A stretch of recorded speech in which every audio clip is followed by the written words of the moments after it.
El 15 de febrero se recuerda a Santa Georgia, Georgina, o Georgette de Clermont en la Francia de principios del medievo. Esta joven santa galesa que vivió entre mediados y fines del siglo V, fue una santa penitente que se esmeró en la oración y la penitencia, para el bien de su prójimo, y para la conversión al cristianismo del reino pagano de los francos. De Santa Georgette, se relata que aunque nació en una familia humilde de creencia pagana, siendo tan solo una niñita, escuchó las prédicas del anciano obispo San Nemesio, quien también residía en la ciudad de Clermont. Lo que motivó en esta pequeña, a la devoción hacia la Santísima Virgen María, teniendo un especial apego hacia los santos varones y mujeres mártires de la Iglesia primitiva, bajo cuya inspiración, cuando se la intentó casar con un hombre pagano, ella escapó, retirándose a vivir al campo, para ofrecer a Dios sus alabanzas y penitencias en total libertad de acción, a semejanza de otras tantas santas reclusas que vivieron durante esos tiempos como ermitañas, tal como una Alejandra, o una María de Egipto. Por lo que Georgina intentó realizar un proyecto de vida eremita en alguna de las cuevas naturales pertenecientes a la cadena volcánica inactiva Chane de Puis, la más grande de Europa. Allí ella vivía en silencio, en total paz, dedicándose al ayuno, a la meditación de las Santas Escrituras, y a la oración. Así fue como, inspirada por el Señor, Georgia obtuvo el don del buen consejo, por lo que muchas personas de diferente condición social acudían a donde ella, o bien la propia santa bajaba al poblado de Clermont-Ferrand, para ayudar a los enfermos, a los niños, mientras consolaba a los ancianos y las viudas. Lo más notable de esta santa, es relatado por San Gregorio de Tours, quien relata en sus textos recopilatorios que poco antes del año 500, a la muerte de Santa Georgia de Clermont, mientras el cuerpo era transportado a la iglesia, fue acompañado por una inmensa bandada de palomas blancas que, durante la parada en la iglesia, descansaron en el techo para luego reanudar el vuelo hacia la antigua iglesia de San Casiano de Clermont, en donde fue finalmente sepultada. Según el propio San Gregorio, la blancura de las palomas simbolizaba y honraba la virginidad de la santa. Según antiguos relatos popularizados en la Francia medieval, se afirma que esta santa habría dicho algo semejante a estas frases: yo abandoné el amor del mundo y sus dulcedumbres, como sueños de los que uno despierta. Abandoné todo pensamiento vano y vacío, renuncié a mi cuerpo. Porque vivir de la oración no significa sino enajenarse del mundo visible e invisible, sino más bien, significa el unirme a ti, mi Señor y Dios Todopoderoso, en la oración y el recogimiento. Porque unos desean la gloria y la fama en el mundo, otros las riquezas. Yo anhelo solo a Dios, porque solo en ti, Redentor de la vida, pongo la esperanza de mi pobre alma, porque no hay momento de mi vida en que yo no recuerde la dolorosa pasión de mi Jesucristo Redentor, el Salvador de la humanidad. Aunque estas palabras no hayan sido exactamente las dichas por Santa Georgina, igualmente expresan muy bien lo poco y nada que se sabe acerca de su vida. Porque ella gastó cada minuto de ella para vivir humildemente,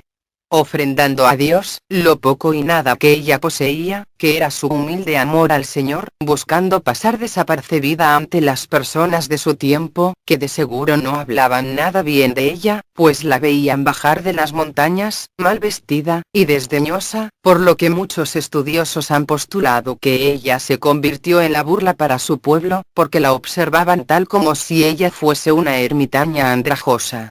Sin lugar a dudas, estas situaciones desagradables le eran complicadas, pero ella se sobreponía ofreciendo su sonrisa, su voluntad de servicio y su ayuda fraterna hacia los más despreciados y pobres. Jamás se detuvieron, ella se sobrepuso a las malas miradas, a los desprecios y las mofas, hasta que finalmente obtuvo la muerte en santidad alrededor de los 40 años de edad, poco antes del año 500. Se sugiere que Georgia, Georgina, o Georgette, tal como se la nombra en los romances medievales, habría nacido alrededor del año 460, en la ciudad de Clermont-Ferrand, en el centro mismo de Francia, en la región alpina del Ródano Auvernia. Aunque muy poco se sabe acerca de su infancia, se menciona que esta dama de la fe, habría nacido como una muchacha pobre de clase trabajadora. y lo más probable de creencias paganas, porque para aquellos momentos, la mayor parte de la población en el reino franco profesaba el paganismo celta, que se basaba en la adoración hacia los espíritus de los bosques, de las aguas, de los vientos, el sol, las estrellas, la luna, y en realidad, sus fábulas respondían a todos los fenómenos naturales que no podían explicar racionalmente.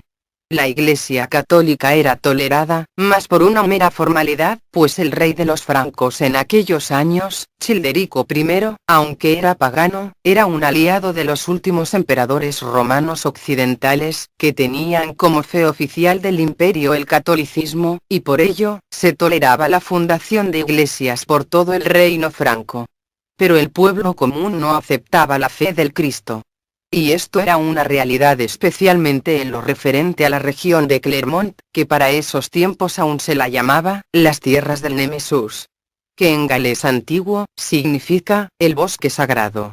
Por lo que en el mundo celta, esta ciudad se la conocía como la metrópolis de los Alvernos, un lugar mágico que según las creencias paganas, estaba plagado de seres mitológicos al estilo de hadas, duendes, y otros entes de fábulas. Es justamente la importancia de esta región de Clermont-Ferrand, para el mundo pagano galés, lo que motivó al Papa León I el Grande, para enviar a misionar a estas tierras a San Nemecio, que se convirtió en el obispo de Clermont, y quien inmediatamente, con la venia de las autoridades galesas de la ciudad construyó hacia el año 450, una gran catedral de estilo romano antiguo, con forma de cruz, a imitación de la Basílica Papal de Roma, que había sido construida hacia el año 330 por Constantino el Grande, la cual fue dedicada a San Lorenzo el Mártir.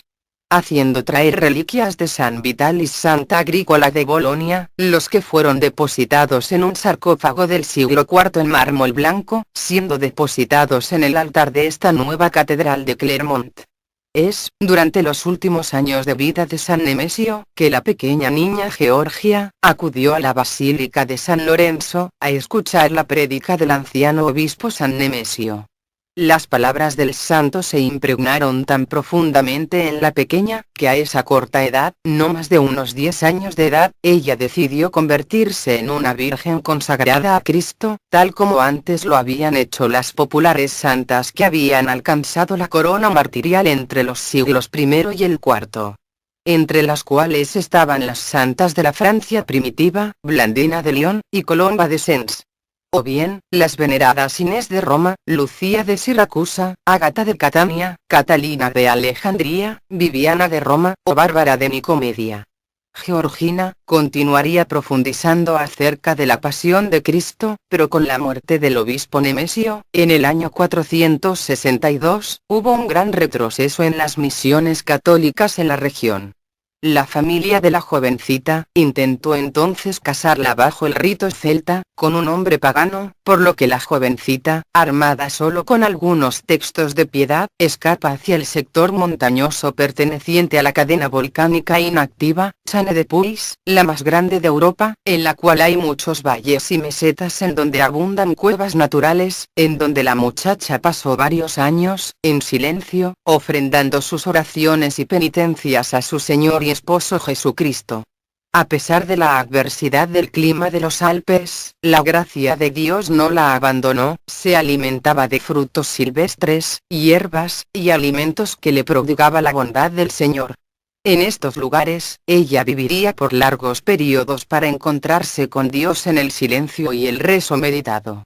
Así, obtuvo el don del buen consejo, y especialmente durante las temporadas más frías, regresaba como una peregrina penitente a la Basílica de Clermont, mientras visitaba a los enfermos y ayudaba a los más desvalidos. Sin lugar a dudas, sus principales oraciones y penitencias durante sus últimos años de vida, estaban destinadas para la conversión del reino franco al cristianismo.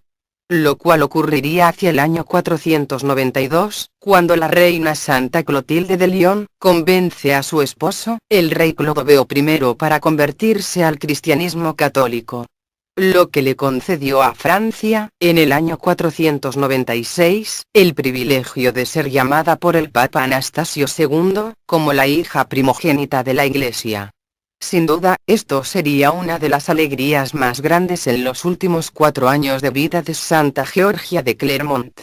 Pues, enferma y agotada por una vida de ofrecimiento personal, vivió sus últimos días en su ciudad natal, muy cerca de la catedral, mientras continuaba practicando el silencio, el ayuno, la oración y el rezo constante, invocando la compañía y la intercesión de sus amigos y compañeros, los santos, tal como su recordado maestro, San Nemecio obispo, sin dejar de buscar jamás la compañía de su madre espiritual, la Santísima Virgen María. Aún así, muchas personas de diferente condición social acudían a pedirle consejo a la santa. Hasta su muerte en febrero del año 499. Durante su procesión fúnebre, los fieles presentes se sorprendieron al ver una gran bandada de palomas blancas, sobrevolando el cortejo mientras se dirigía a la Catedral de San Lorenzo. Después de que la procesión entró por las puertas de la iglesia, los pájaros se acomodaron en el techo de la catedral y permanecieron allí. Posteriormente, la bandada de palomas siguió al ataúd mientras lo llevaban en procesión al cementerio, y permaneció para vigilar la tumba por el resto del día. La gente consideraba a este prodigio como un signo del favor del Señor a Santa Georgia. Según versiones posteriores, cuando su popularidad la elevó a los altares, sus restos se habrían depositado en la iglesia de San Casiano de Clermont. Aunque hay algunas pocas fuentes medievales merovingias de la Francia de principios de la Edad Media, que nombran a esta santa. La información más fidedigna acerca de ella, proviene del teólogo San Gregorio de Tours, quien habla de ella en su Confesionario de Gloria. En los 100 años siguientes a su muerte, es decir durante el siglo VI, pasaría a ser incluida en el calendario jeronimiano, en donde se la recuerda con la frase: en Clermont-Ferrand, perteneciente a la región de Aquitania, en Francia, el 15 de febrero se celebra a Santa Georgia, Virgen. Oh Dios, nuestra única salvación. Acoge las oraciones de esta familia tuya, quien se regocija en la memoria de Santa Georgia, y haz eso profundamente, renovando nuestro espíritu y nuestras ansias de amar a Dios. Tal como en vida lo hizo la venerable sierva de Cristo, Georgina de